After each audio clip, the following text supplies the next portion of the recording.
आदिलक्ष्मीं जगन्मातरं भावये। आदिलक्ष्मीं जगन्मातरं भावये।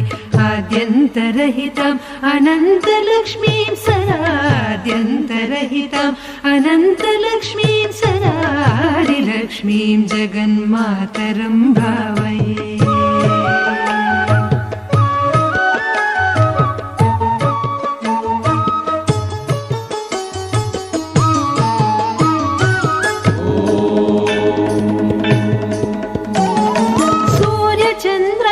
तेजो मण्डलान्तरम् आर्यां सुभक्तां तरङ्गान्तरम्